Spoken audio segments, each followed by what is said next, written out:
Hello, everyone. Happy Saturday. And welcome back to, let's just put it down, question with one chapter experiment. So we're back. It is week 4 of me trying to commit myself to reading every single week. I'm having puppy hair issues today, so ignore it. It's extremely bouncy. But hey, it's very red, so I'm super excited. So we're going to celebrate that. So hopefully you guys are doing amazing on this Saturday night. Cheers, my friends. We're going to tequila and passion fruit today. Actually, no, I think it's vodka. We're doing vodka and passion fruit today because it's Saturday night and it's raining and it's cold in East Texas instead of being back to 70. So now we're 59 and we decided to do the thing. So let me know where you're joining me. Let me know what you guys are drinking, if you're drinking anything. And we're going to get started. I honestly don't need liquid courage. I'm going to tell you the truth. But I really like passion fruit and vodka. So this is it. So where are we at? We're going to be doing Forbidden War today, everyone. So this is book 3 in the Intern Diary series. And the goal is, can I convince you to pick up this book from one chapter? And I'm going to read chapter 1. I'm really, because I really like it, I guess. And I didn't really think which chapter to pick from. So we're stuck with chapter 1 for this week. If I think of my favorite chapter in this book, I'm going to read it to you guys. So let me give you a backstory. So for the last 2 weeks, I introduced you to chapter book 1, The Intern Diaries. And by the way, if you're new to my crazy experiment, this intern is still free. I'm on a mission, or I've been on a mission to try to give away 1 million books and kind of figuring out if I can convert people to having some fun and enjoying it. So that has been the challenge. So you can get this intern for free anywhere. You can get it from my website. So it is the beginning of my Reaper's World, is where all the madness and shenanigans starts. Do you have to read book 1 and 2 prior to this one? Probably not. You can probably pick this one. I'll say this. We'll read chapter 1 and then you guys tell me.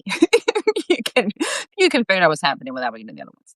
If not, I'll be like, no, DC, that did not work out. We'll find out together. So that's the goal. So chapter 1, the goal of the series was to introduce you to the supernatural world, 1 horseman and 1 supernatural being at a time. So 1, you meet death and bunch of road witches. Book 2, you have deliciously pestilence, as well as her interns, by the way, and I think we did zombies. Zombies is the one. So when I was writing this series, I needed to I wrote book 1 and I was so excited. I was like, we're going to do 5 books. And then I panicked because I'm like, what are the other books going to be about? So my brother, the little bro man who keeps things alive, pointed out, I was like, why don't you do the Horsemen's and their interns? Well, at the time, I didn't have interns for them. So that was super insane. I'm like, oh God. So now this series, they all have interns in their own little way. So you met Eugene, who he's back. So he's Pestilence rookie intern and one of my favorite characters. So he's smart, genius, can dance, all the things. And he happens to work for Pestilence. So he's the only good one that I like. So book 3, welcome to Forbidden War. It's kind of my attempt. I really wanted to write a romance. I don't know why. I don't know why I continue to say this because, as you guys will find out, I'm not really good at it. I want to. I'm always fascinated by it. Like, I'm so intrigued. So the goal was like, how do I make a romance out of this? Considering in book 2, which we introduced you last week, in Isis' date from hell, her date turned into a zombie. So I don't know why am I thinking Isis was going to date. So instead, the book is about forbidden love as well, if you want to think of it that way. It is a star-crossed lover between a vampire and an elf princess. So soon-to-be vampire king, whatever you want to call it. No idea. So for book 3, we dropped in their empires. We dropped in some elves. Then we have the Horsemen of War. Because why not? At this point in time, I figured if you committed to 2 of my books, we can escalate the shenanigans very quickly.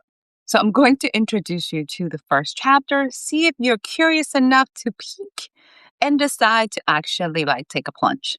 So book 2, 3 came about 2 years after 1. So this is actually Isis has been on the job for a while. Semi supposed to know what's going on. So we're going to go down the exciting world of my series. So welcome to Question Marks Experiments in 1 chapter at a time. So I'm going to take you down this magical, I'm going to give you some tips of why I wrote certain things as we get to kind of different scenarios. Also, the fact that it is urban fantasy, dark humor for everybody. So be aware of that with all the madness that comes. So Isis is Death's intern in North America. Her guardian happens to be a 5 dozen-year-old talking cat who also is Death's ride or die and trainer. She works with Bartholomew, Boy Genius, and Bob, badass sidekick who has been to be transformed. So that is the Reaper's crew in a nutshell. And then everything else just escalates. So this series also takes place in Texarkana. So kind of urban fantasy gives you real world mixed with fantasy and everything in between. So disclaimer, remember, I'm not a professional narrator. I am literally a professional storyteller. So everything in between was just making it up. So welcome to the world and let's see what we do. So Forbidden War, my dedication, this book's for my parents, Jose and Gracias, and thank you for believing in me and not letting me stop. I love you so much. My parents are the ones who continue to say, it will get better. You'll be fine. Keep trying. Because every once in a while, when it comes to the creative world, we need people to support us. So for every single person who has a cheerleader out there, give them some thanks and some love. We need this. So, cheers. We're going to try this. Salute, everyone. Let's jump into chapter 1 of Forbidden War. And because I have not read this in a very long time, please bear with me if I stumble. And if you have questions and comments, I'm actually going to try to stop and have a conversation with you guys while we're here. If not, just say hi. Tell me what you guys thinking.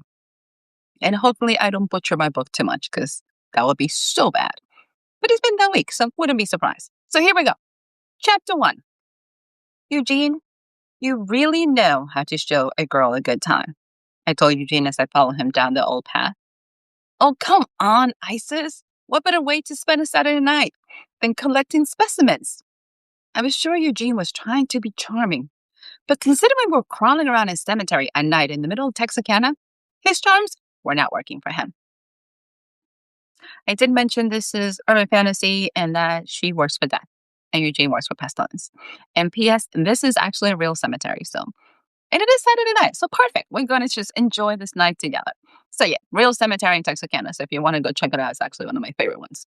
Plug in for Texarkana, so come and hang out with us. So here we go. Do you know how suspicious we look wandering around here 4 days before Halloween? I asked him softly as I looked around the place.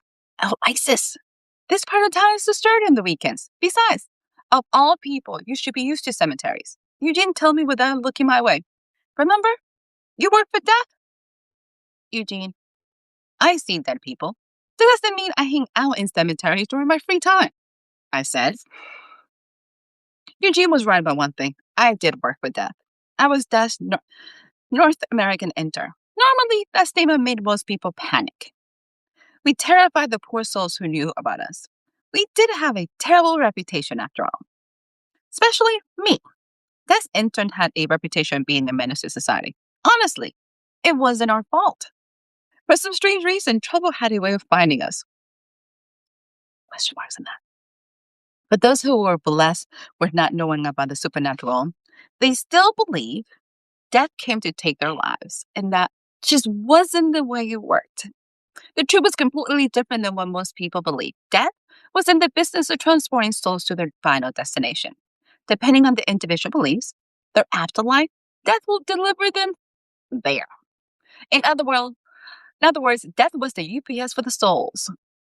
Anything to interfere in the delivery of the souls was the intern's job to fix it and find it. That was unique, apparent to each person according to their own beliefs. For some people, death appeared in the shape of a monster or their worst nightmares. Others saw death as a long-lost friend or relatives who came to guide them to their next journey. For me, death was always a tall, beautiful lady with long, silky brown hair who dressed impeccably. So after resembling my dead mother, I always wonder which one I resembled the most, my mom or my dad.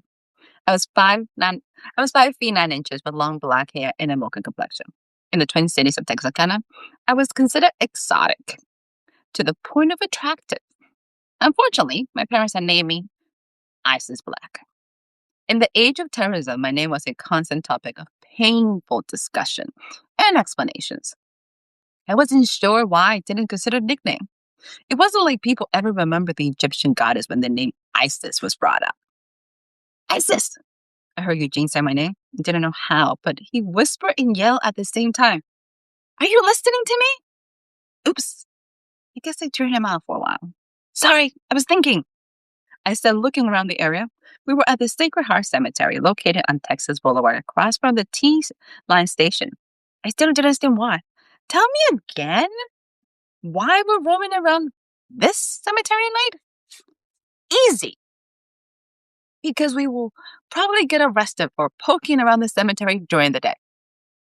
Eugene told me, planting his feet in a wide stance as he folded his arms over his chest. A smirk lifted his corner of his mouth. Thanks, Mr. Smarty Pants. Now, think you can explain the part cemetery? I reply as I wave my hands around to emphasize the setting. You have a lot of questions today. Eugene told me with a frown. Yes, I do.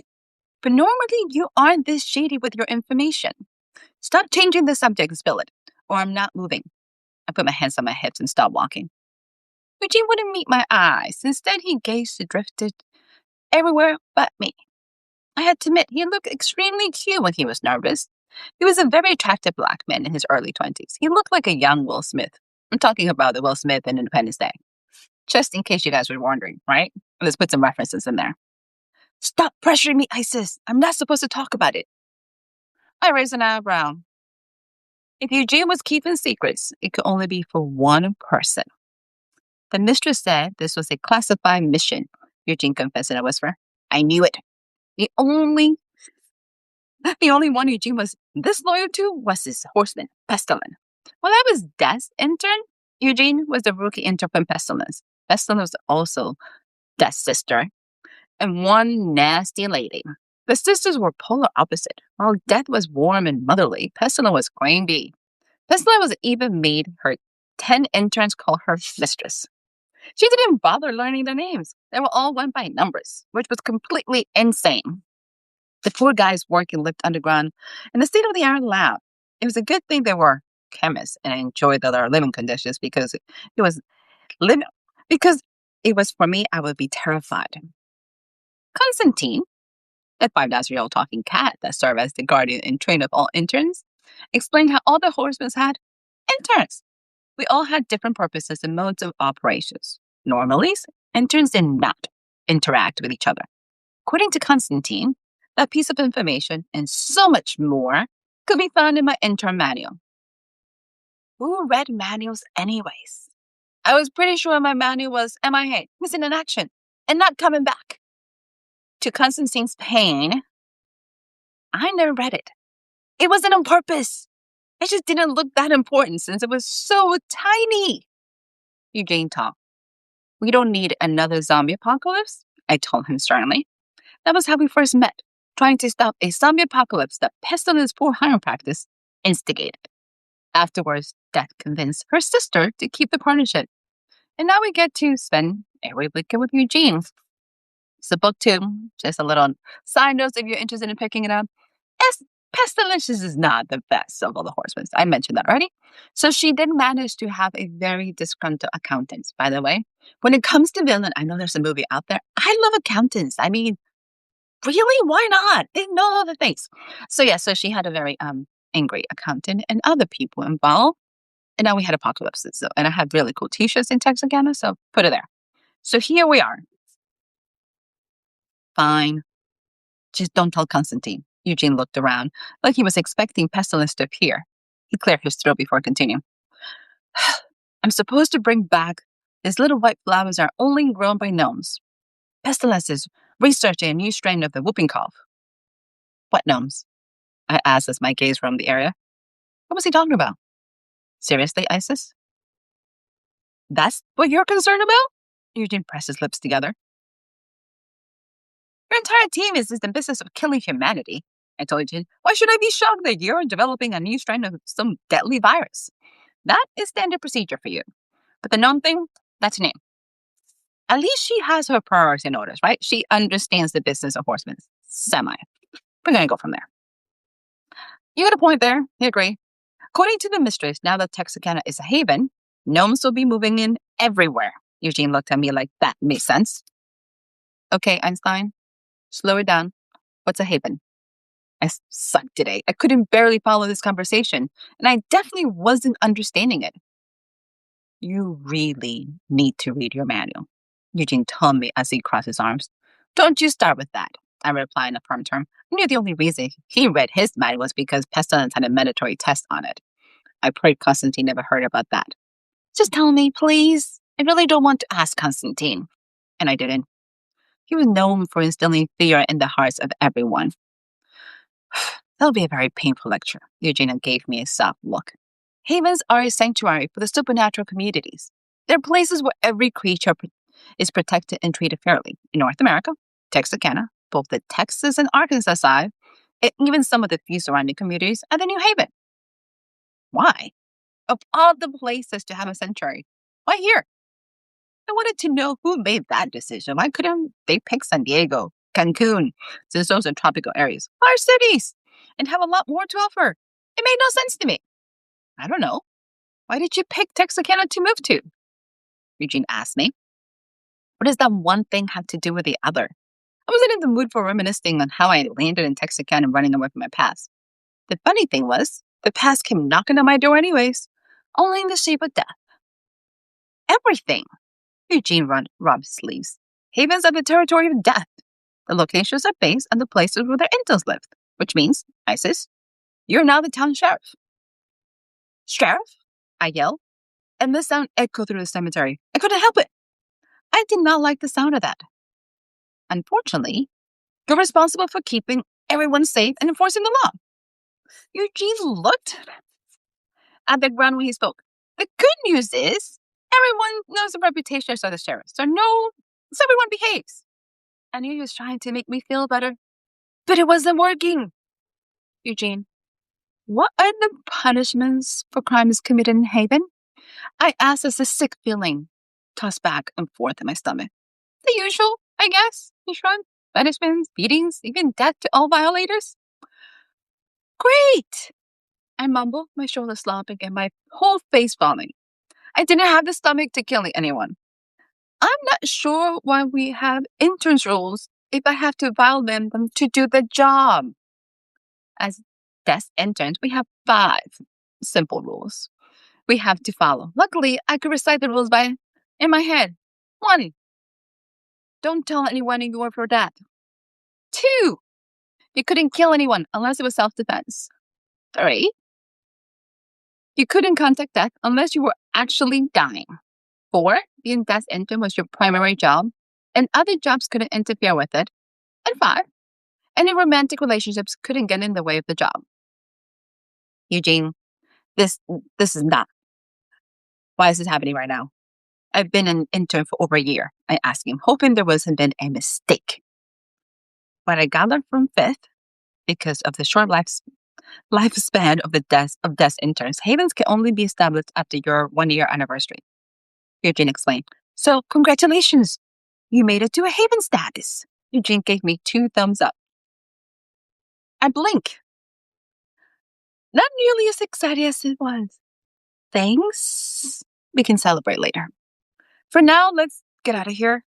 I had information overloaded and I needed time to process it. Great. Look for small white flowers. They grow near the headstones. Eugene said as he leaned down, almost crawling over the tombs. As I watched Eugene, something caught my eye. I glanced over to the left. Sure, I seen something moving, but there was nothing there. It was just a branch from that big tree in the back. But then the whole tree moved. And I knew it hadn't been my imagination. Oh, God. Eugene, the trees are moving. I tried to whisper, but it was a squeal. What? Eugene turned around to stare at me. Trees moving? What are you talking about? He asked, the words rushing out of him in confusion. I pointed in the direction of the 9-foot-tall tree coming at us. Isis? That is not a trick, Eugene said, his voice way higher than normal. That's the troll, and he's coming for us. Run. Eugene took off, grabbing my hand and dragging me along. Eugene let go of my hand. We need to split up. I've never seen a troll before, but I knew survival tactics. He can't chase us both. That would give us a chance to knock him out. After several instances of people trying to beat me up, I was a bit paranoid. I have never left the house without taking certain precautions. Thanks to Eugene, I now carry a paintball gun. The paintballs were filled with formula Eugene had created. They knock people out without killing them. Unless you have a 15-pound barrel, you don't have enough. I look over my shoulders and realize Eugene was right. That thing was huge. Whatever. We are trying this. You go left, I'll go right. I told Eugene as I pull away. He didn't look happy, but he moved with a purpose. Eugene looked like one of those people you see at the mall power walking. I, on the other hand, took up as full sprint. At the beginning, I was doing great, weaving through the tombs and moving quickly into a hurry. Eugene screamed. I looked back and somehow managed to slip on some grass and landing flat on my butt. I didn't have time to nurse my pride now when I started into the eyes of two very strange creatures, a male and a female. They looked like 10 inches, dolls that were mixed with flowers. They had petals coming out of their heads like little hats and branches sticking out of their bodies in every place. What are you? I asked the two little creatures as I reached to touch them. They look so cute and delicate. I know, she can see us. Que Godzilla's to squish her. The male said, I need to ask Constantine if our insurance covers being squished by a troll. I giggled like a little girl. Surely I must have a concussion if I was giggling. She said, Constantine, the female says. She sprayed me with sparkling dust. We killed the intern. We're dead. It might be a different Constantine, the male told. Do you know another 5-dozen-year-old talking cat? I asked them as my head started spinning. Oh, we are so dead, the female repeated. Nobody's going to die, I said, trying to get up, but failing. What are you guys? Oh, yes. Sorry, the female says, a little couple tried to help me stand up. They have worse luck than I did. I'm Trish, and this is Trey. I said, we are the new gnomes in town. Hi, nice to meet you, I said when I managed to sit up. Why do I feel this way? I asked the little gnomes. Sorry about that, Isis. Trey's voice shook. When he spoke, it's ours. You know, he couldn't finish the sentence. I have no clue. But I'm probably too stoned to get it. After several visits to the hospital and the army, I knew what good narcotics felt like. Whatever this was, it was out of this world. Is that tree troll thing with you? I asked the cute little couple, pointing to the troll. They glanced in the direction I pointed. He's our security guy, Trish said softly. I almost missed it. Great. Could you call him out before he kills my friend? I couldn't turn my head without feeling nauseous. Of course. Trish let out a loud whistle. I couldn't focus very well, but I did see the tree troll retreating. Please don't tell Constantine. I giggled. The cat had everyone terrorized. Not a problem. You'll be fine. They both took a deep breath. Could you do us a favor, please? I asked, giggling again. Sure, anything, she said, but Trey was biting his lips and looking around the place. Could we get some of your little white flowers? I asked the gnomes as they looked at each other. Then raise the leaf these eyebrows. My friend works for Pestilence and he needs to bring some back. That crazy witch is back to her old tricks, Trish says, shaking her head. Sure, only this time. This stuff is dangerous. Thank you so much. You're so cute. I said as I leaned my head against the headstone near me. The world started spinning around me. She's so cute and so polite. I hope she lasts. I heard Trish talking, but could hardly focus on her. As soon as my eyes closed, everything went dark. Isis, wake up! Eugene screamed in my ear as he nearly shook me to death. I'm awake! Stop that! I mumbled to Eugene. My head was still spinning. Not as much. Still, I just wanted to sleep. But I forced my eyes open slowly. I hope it wasn't drooling. Oh, thank God. You scared me to death. Eugene hugged me so tight I couldn't breathe. Sorry, just don't strangle me now, I said, and Eugene released his tight hold. We need to get you out of here, now, he said, pulling me up. Don't forget your flowers. There's no left them for you, I told him, still giddy. Great. That was all he said as he struggled to pick me up, the flowers, and keep me up. You need fresh air and a slushie. I smiled at Eugene as he led us out. I love slushies. So, my friends, that was chapter 1 on Forbidden War. Needs your take. Will you read the rest of the book? Would you be interested in finding out why Isis is the new sheriff of Haven? Also, what Eugene is going to do if they're actually going to make the Whooping Cough. Give me some takes. Let me know what you guys think. of the book, of the chapter. How's my reading? Okay, be nice about that part. Don't give me too much details. And let me know how you guys will feel about it. So book through 3 in Forbidden War, it is a star-crossed lover between an elf princess who happens to be missing. Did I tell you guys that? Yeah, she is missing and Isis has to go find her because she has now been kidnapped. Because why not? It's art and fantasy. We can have all things happening. So welcome to the wonderful world of Reapers World of Intern Diaries, Book 3. Let me know what you guys think. I'm also very excited you guys to join me. I will see if I find another chapter in this book that I want to share with you guys next week. Because we're on a mission. We're going to commit to an entire year of readings. And hopefully you guys truly don't hate me by the end of it.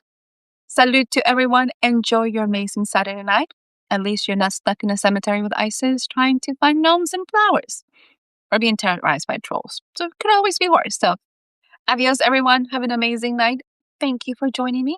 Let me know what you guys think. Bye.